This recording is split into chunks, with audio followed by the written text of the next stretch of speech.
Poster किसका poster है महोदय? ये तरीपार का पोस्टर है महोदय। ये देख लीजिए महोदय, फिल्म में हुआ करता था कि कल के गुंडे आज के मंत्री बन चुके।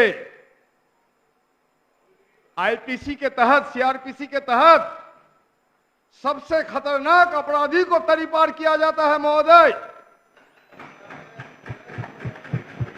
ये सीआरपीसी बोल रहे हैं महोदय, और इनको तो शर्म है ही नहीं।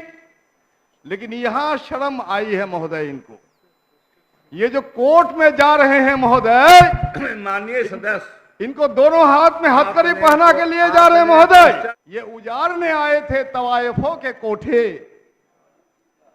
ये उजाड़ने आए थे तवायफों के कोठे, सिक्के की खनक देखकर खुद मुजरा पर बैठ गए महोदय।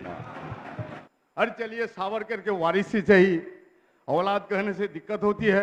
मैं तो अपने आप को भगत सिंह की औलाद कहता हूं, मुझे खुशी होती है, छाती चौड़ी हो जाती है। इनके जो हिंदू सम्राट तथाकथित नरेंद्र मोदी जी है, इन्होंने वादा किया था, गुमराह किया देश की जनता को, 2 करोड़ शिक्षित बेरोजगारों को प्रति वर्ष रोजगार दिया जाएगा, नौकरी दी जाएगी। आज उस वादे का क्या हुआ? उस वादे का क्या हुआ महोदय? उन लोगों ने खुद कहा कि वो वादा नहीं, वो जुमलेबाजी थी, वो जुमला था। और आज इन्हीं लोगों ने ठेका प्रथा पर शिक्षा और शिक्षकों की बहाली की। सिर्फ शिक्षा को ही नहीं महोदय, इन लोगों ने देश की सुरक्षा के साथ भी खिलवाड़ किया है। नौजवानों की बहाली में भी इन्होंने सिर्फ 4 साल का ठेका तय किया है महोदय। ये लोग क्या बात करेंगे? बेचकर जाएंगे जरूर, पूरा देश को बेचकर जाएंगे महोदय। इसके बावजूद भी इनको शर्म नहीं आती है। वो कहते हैं ना, तानाशाही दिखाने वाले को औकात उनकी दिखानी ही होगी। तानाशाही दिखाने वाले को औकात उनकी दिखानी ही होगी। जो दिखाए बेमतलब की लाल आंखें, जो दिखाए बेमतलब की लाल आंखें, उसको करके लाल आंखें दिखानी ही होगी। इनकी अंधभक्ति अचानक नहीं हुई है महोदय। ये हम समझते हैं अंधभक्ति अचानक हुई है, नहीं।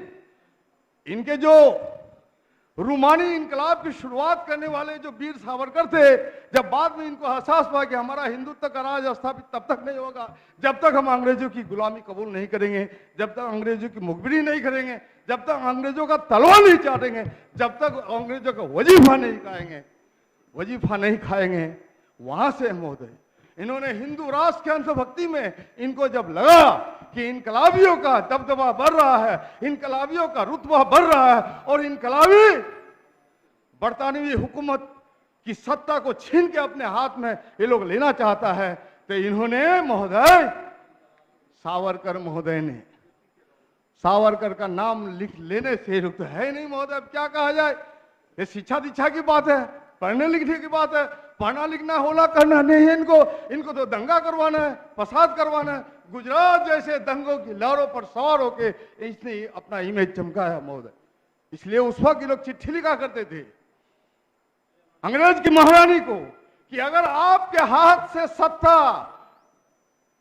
फिसल जाती है तो फिसल जाने से पहले आप इस देश का राजा, जो नेपाल का राजा है, नेपाल के राजा को अपना सत्ता सौंप दीजिए। क्योंकि नेपाल एक हिंदू राजा है और हिंदू राजा हमारा भारत का राजा होगा, हमें ये कबूल है। लेकिन ये क्रांतिकारियों का राज बने, ये कबूल नहीं। ये अंधभक्ति है महोदय, ये डॉक्यूमेंटेड है महोदय, ये हिस्ट्री है महोदय। अरे चलिए, सावरकर के वारिस से ही औलाद कहने से दिक्कत होती है। मैं तो अपने आप को भगत सिंह की औलाद कहता हूं, मुझे खुशी होती है, छाती चौड़ी हो जाती है।